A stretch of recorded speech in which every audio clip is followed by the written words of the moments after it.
आप देख रहे हैं आवाज़ वतन न्यूज़। सैयद हामिद अली की रिपोर्ट के मुताबिक Hyderabad Hesco chief executive officer Muzaffar Ali Abbasi, SE circle 1 Jalaluddin Abbasi, hexane गाड़ी खाता डिवीज़न आकिब शाह और SDO गाड़ी खाता सब डिवीज़न अब्दुल रब मेमन की खुसूसी हिदायत पर असिस्टेंट लाइन सुप्रिटेंडेंट व चेयरमैन लेबर यूनियन गाड़ी खाता इकरार पंवर की ज़ेर निगरानी हेस्को के अमले के हमरा गाड़ी खाता सब डिवीज़न में रिकवरी को 100% बनाने के लिए मुख्तलिफ इलाकों में बिजली के बिल चेक किए गए, जबकि नाजायज़ बिजली के कनेक्शंस को काट दिए गए।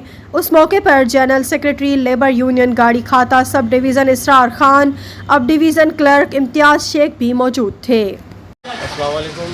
जैसे कि आप देख रहे हैं, ये गाड़ी खाता सब डिवीज़न का एरिया है, बाई खान चाड़ी। इस पर इतने बकाया जात बिल है जो हमने कल संडे वाले दिन भी इस पर कार्रवाई की है। डायरेक्ट लाइनें भी बड़ी काटी है और लोगों से बिल भी जमा करवाएं।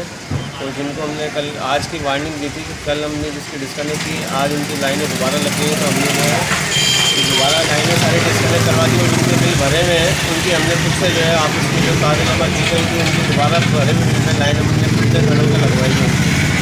तो मेरी यही गुजारिश है यहाँ बाई खान के लोगों से और गाड़ी खाता सब डिवीज़न के तमाम कंज्यूमर से कि अपना कागजात बकाया जात बिल है वो ख़त्म करें, अपना बिल जमा करवा के और इनके जो जायज़ मसले वो इंशाल्लाह ऑफिस में आए। SDO साहब, एक्सेन साहब, AC साहब, हम सब मिलकर इंशाल्लाह जायज़ मसले को बयान करेंगे। अब इसमें काफ़ी ये शिकायत आ रही है कि जो बासर अफराद हैं उनकी जो है वो लाइटें नहीं काटी जा रही हैं, समझे ना, तो इस बारे में क्या कहेंगे? अभी तक तो मेरे जब से मैं कल से साइड पे निकले, हमें जो है जून की वजह से जितनी हमने कोशिश की है, जितनी लाइनें काटी है, ज़्यादा से ज़्यादा काटी है और इंशाल्लाह ये अमल जारी और सारी रहेगा।